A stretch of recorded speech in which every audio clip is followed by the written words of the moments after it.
आप बताइए ना, मोदी सरकार 10 साल बने हो गए, एक भी दंगा हमें बताइए ना मोदी की सरकार में ढंग का दंगा हुआ होगा? दंगा नहीं हुआ, आप समझिए। और 70 साल में कितने दंगे हो गए, अनगिनत दंगे हो गए। इस अखिलेश सरकार में देख लीजिए ना, कितने दंगे हो गए, कितने मरे, कितने वो हो गए। भाजपा सरकार में ऐसा कुछ नहीं होता। आप लगता है कांग्रेस में कोई भी डिजर्व करता हो पीएम बनने के औकात में? कोई डिजर्व नहीं करता है, कोई डिजर्व नहीं करता। मैं एक भाजपा कांग्रेसियों को कहना चाहता हूँ, कोई डिजर्व कर दे कि वो पीएम बन सकता है, मैं उनको वोट देने के लिए तैयार हूँ।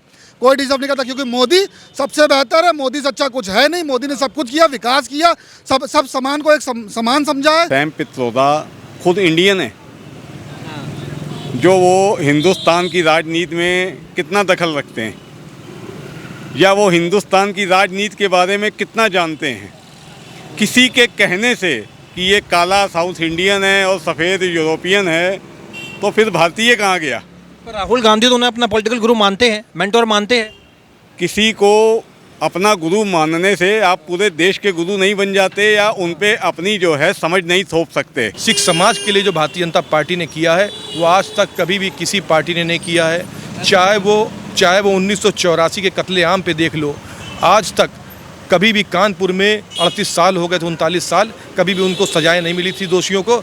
आज भारतीय जनता पार्टी की सरकार ने, माननीय योगी आदित्यनाथ जी की सरकार ने यहाँ पर उनको जेलों में भेजने का काम किया। आज 80-85 साल के बुजुर्ग जो उन्होंने उस वक्त कत्लेआम को अंजाम दिया था, आज वो जेल की सलाखों के पीछे हैं। 4 जून कांग्रेस साहब। क्या नाम है सर आपका? हरविंदर सिंह हरविंदर जी, आप कह रहे 4 जून कांग्रेस साहब, बिल्कुल खत्म। जोड़ी बनी हुई है सर, ये अभी ये कुछ नहीं खत्म है। अभी उन्हीं का एक वीडियो, आप ही लोगों ने वीडियो लॉन्च किया था कि एक दूसरे का मजाक उड़ा रहे थे, अखिलेश और राहुल गांधी। अखिलेश बोल चुके हैं कि ये कांग्रेस पार्टी है, झूठी मक्कार है, इस पर कभी भरोसा मत करना, कभी वोट नहीं देना। लेकिन अभी गले मिल रहे हैं, अभी कह रहे हैं कि यूपी के 2 लड़के हैं वो भारी पड़ेंगे। चोर चोर मौसेरे भाई होते हैं, और ये सब मौसेरे भाई हैं।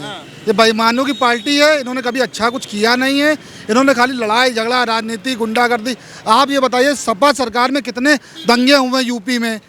भाजपा सरकार में बताइए एक भी दंगा, हमें बताइए एक भी दंगा हुआ हो? पहले सरकारों में बिजली आती नहीं थी और अब जाती नहीं है। कितनी बड़ी बात है बताइए। हमारी भाजपा सरकार ने कुछ किया है, दिख रहा है लोगों को ना। बड़ी बात तो सर ये भी है ना कि राहुल गांधी कह रहे कि एक झटके में देश की गरीबी में खत्म कर दूंगा। बड़ी बात तो ये भी है ना कि वो 1 लाख रुपए देने की बात। आप ये बताइए ना, मैं कहता हूँ 1 लाख रुपए देके क्या देश की गरीबी जिंदगी में कभी खत्म कर पाएंगे? एक झटके में पॉसिबल ही नहीं है।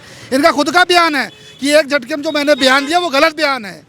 एक झटके में जो उन्होंने बयान दिया है, अखिलेश के साथ बैठ के डिजिटल में उन्होंने बोला कि ये बयान मेरे मुंह से निकल गया, ये बयान मेरा नहीं है। पॉसिबल है ही नहीं। कैसे 1 लाख रुपए तो दे रहे हैं ना, उस बयान पे तो कायम है कि हम गरीब महिलाओं को 1 लाख रुपए। राहुल गांधी बार बार ये कह रहे हैं। राहुल गांधी पर कुछ बचा ही नहीं है। वो 1 नहीं 25 लाख लिखवा दे भाई। पुश्तैनी उनके बाद पड़ा, वो 70 साल से तो माली पेलते हुए आए हैं। वो तो कह रहे हैं कि भाई हमारे पास इतना पैसा भी नहीं है कि अपने सांसद विधायक के लिए हम ट्रेन की टिकट खरीद सके, कहीं प्रचार करने के लिए जा सके। अभी जो वो निकला, कितने करोड़ों रुपया निकला है, उन्हीं के किसी मंत्री के नौकर के यहाँ से तो निकला है, किसी भाजपा वालों के यहाँ से तो निकला नहीं है भाई। किसी मंत्री के या नौकर के यहाँ से निकला तो मंत्री का ही होगा ना। जब नौकर वो हो गया तो मालिक कितने बड़े चोर होंगे। कांग्रेस सरकार, सपा सरकार टोटल चोर पार्टी है। 84 दंगा उन्होंने कराया, सारे दंगे उन्होंने कराए। कुछ बच्चे कुछ सपा सरकार थी कांग्रेस, ये यूपी में, उन्होंने भी दंगे खूब कराए।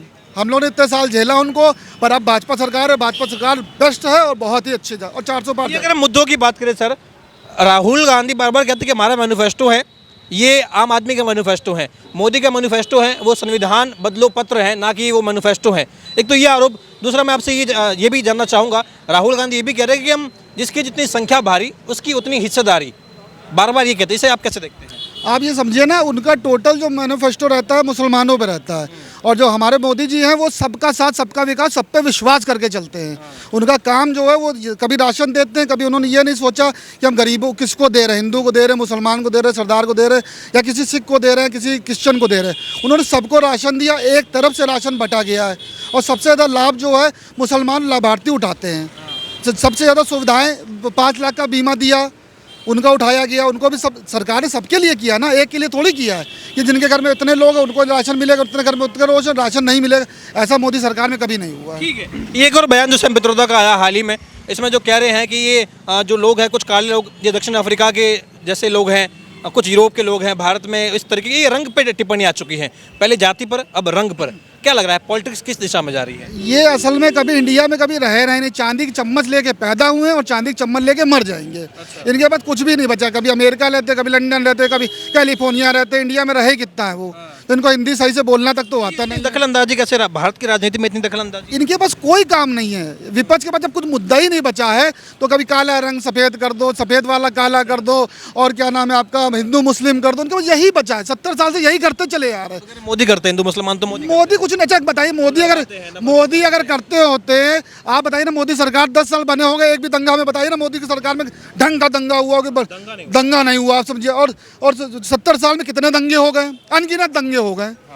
इस अखिलेश सरकार में देख लीजिए ना कितने दंगे हो गए, कितने मरे, कितने वो हो गए। भाजपा सरकार में ऐसा कुछ नहीं होता है। प्रधानमंत्री का ख्वाब देख रहे हैं, राहुल गांधी को इस तरीके से प्रेजेंट किया जा रहा है कि देखिए प्रियंका वाड्रा है, उन्हें भी कहीं ना कहीं शांत कर दिया गया है। राहुल गांधी की जीत के लिए उन्हें रायबरेली में बिठा दिया गया है, उन्हें कहीं ना कहीं रोक के रखा है कि कहीं वो आगे ना आ जाए। राहुल गांधी को एक प्रेजेंट किया जा रहा है। लग रहा है प्रधानमंत्री की रेस में राहुल गांधी कहीं दमदार है। आप ये बताइए, हमने कहा चलो माना हमने कांग्रेस को वोट दे दिया, आप लगता है कांग्रेस में कोई भी डिजर्व करता हो पीएम बनने की औकात में? कोई डिजर्व नहीं करता है, कोई डिजर्व नहीं करता। मैं एक भाजपा कांग्रेसियों को कहना चाहता हूँ, कोई डिजर्व कर दे कि वो पीएम बन सकता है, मैं उनको वोट देने के लिए तैयार हूँ। कोई डिजर्व नहीं करता, क्योंकि मोदी सबसे बेहतर है। मोदी से अच्छा कुछ है नहीं। मोदी ने सब कुछ किया, विकास किया, सब समान को एक समान समझा है। सिख समाज के लिए जो भारतीय जनता पार्टी ने किया है वो आज तक कभी भी किसी पार्टी ने नहीं किया है। चाहे वो 1984 के कत्लेआम पे देख लो, आज तक कभी भी कानपुर में 38 साल हो गए थे, 39 साल, कभी भी उनको सजाएं नहीं मिली थी दोषियों को। आज भारतीय जनता पार्टी की सरकार ने, माननीय योगी आदित्यनाथ जी की सरकार ने यहाँ पर उनको जेलों में भेजने का काम किया। आज 80-85 साल के बुजुर्ग जो उन्होंने उस वक्त कत्लेआम को अंजाम दिया था, आज वो जेल की सलाखों के पीछे हैं। ये इसमें किसने किया है? भाजपा ने किया है। और तो और 4 साहिबजादों के नाम पे जो हिंदुत्व को बचाने के लिए, हिंदू धर्म को बचाने के लिए गुरु तेग बहादुर साहब ने शहादत दी, गुरु गोविंद सिंह जी ने अपना पूरा परिवार निछावर कर दिया। उनके 4 साहिबजादों के पुत्र 4 साहिबजादों के ऊपर जो शहादत हुई, उनके नाम पे राष्ट्रीय अवकाश घोषित करने का काम भारतीय जनता पार्टी ने किया और किसी ने नहीं किया। मैं जानना चाहूँगा, जब हम लोकसभा चुनाव की बात करते हैं, कांग्रेस पार्टी के सर्वे सर्वा है, मोदी जी उन्हें शहजादे कहते हैं, राहुल गांधी उनके एक पॉलिटिकल गुरु है, सैम पित्रोदा, विदेश में बैठते हैं।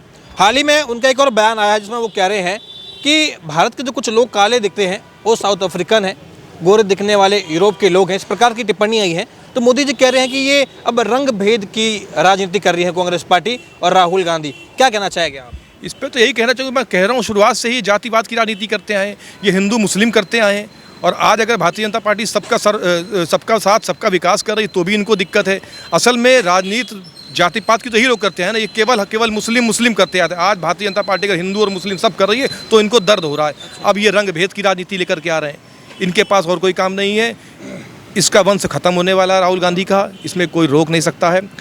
ना इनकी शादी हुई है, ना इनके बच्चे हैं, इनका वंश खत्म है। क्योंकि 1984 का जो कत्लेआम हुआ था, जो 1984 में ब्लू स्टार में जो वहाँ पे दरबार साहिब में इंदिरा गांधी के वक्त में जो हमला हुआ था, ठीक है, वहाँ पे गोली बम चले थे, तो जिसने दरबार साहिब पे हमला किया वो नेस्ता नाबूद हो गया है, चाहे वो मुगल शासक रहे हो, चाहे वो कोई भी रहा हो, ठीक है। तो इसलिए इनका वंश खत्म होने वाला है, सब खत्म हो गए, ये भी खत्म हो जाए। अब ये 24 के लोकसभा चुनाव क्या विपक्ष के लिए अस्तित्व की लड़ाई है? ये मैं इसलिए पूछ रहा हूँ क्योंकि बार बार सैम पित्रोदा कुछ ऐसे बयानबाजी करते हैं।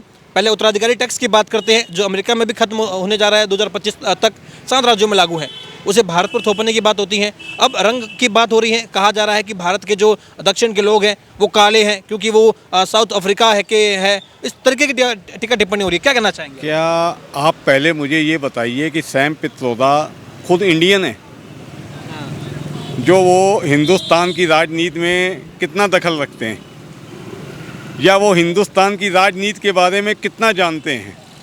किसी के कहने से कि ये काला साउथ इंडियन है और सफ़ेद यूरोपियन है, तो फिर भारतीय कहाँ गया? पर राहुल गांधी तो उन्हें अपना पॉलिटिकल गुरु मानते हैं, मेंटोर मानते हैं। किसी को अपना गुरु मानने से आप पूरे देश के गुरु नहीं बन जाते, या उन पे अपनी जो है समझ नहीं थोप सकते। 140 करोड़ लोगों ने माननीय मोदी जी को सत्ता सौंपी है। ये 140 करोड़ भारतीय तय करेगा कि सत्ता दोबारा 400 पार जाएगी कि नहीं जाएगी। और मेरा विश्वास नहीं, मेरा पूरा यकीन है कि अब की बार 400 पार और विपक्ष सफा। ये बार बार एक आरोप लगता है कि 400 पार मांग रहे हैं। क्यों मांग रहे हैं? पवन खेड़ा वो भी कहते हैं कि 400 पार इसलिए मांग रहे हैं ताकि संविधान को बदल सके, वरना सरकार तो 272 में बन जाएगी। क्या समस्या है? देखिए, आप भी समझदार हैं और संविधान की आप भी समझ रखते हैं। संविधान को बदलना इतना आसान नहीं है जितना परचम जो है लहराया जा रहा है विपक्ष की तरफ से कि 400 इसलिए मांगा जा रहा है कि सरकार जो है संविधान को बदल देगी, आईपीसी, सीपीआरसी एक्ट जो है सब बदल देगी, जो है खत्म कर देगी, चुनाव ही खत्म कर देगी। ख़त्म हो जाएगा और तानाशाही आ जाएगी। 400 पार केवल इसलिए लिया जा रहा है कि कुछ जो डिसीजंस हैं वो बहुमत में चाहिए। अब अगर हमारे पास 400 होंगे तो हम जो विकास के कुछ डिसीजंस हैं वो स्वयं ले पाएंगे, उनमें हमको आपकी आवश्यकता कम होगी। लेकिन राहुल गांधी अपने मैनिफेस्टो में बार बार कहते हैं, आप तो ठीक है 400 पार की आप बात कर रहे हैं, राहुल गांधी तो पहले ही से कह रहे हैं कि हम 1-1 लाख रुपए गरीब महिलाओं को देने जा रहे हैं, देश की गरीबी एक झटके में समाप्त करने जा रहे हैं। जब इतनी बड़े बड़े वो दावे कर रहे हैं तो राहुल की गारंटी पर लोगों को भरोसा क्यों नहीं हो रहा? हमारे सम्मानित राहुल गांधी जी तो बहुत कुछ कह रहे हैं कि 13 लोगों में सब, आपके 2 बच्चे हैं, उनके 9 बच्चे हैं, तो 11 हो गए तो बंटवारा 11 में कर देंगे। वो तो बहुत कुछ कह रहे हैं। ये देखिए, आपको जून में सब समझ आ जाएगा कौन क्या कह रहा है और कहाँ पे वो रह रहा है। अच्छा, ये सब समस्याएं जो हैं आपकी जितनी हैं और सारे हिंदुस्तान की हैं, ये जून में सब खत्म हो जाएंगी। अब की बार मोदी सरकार और 400 पार।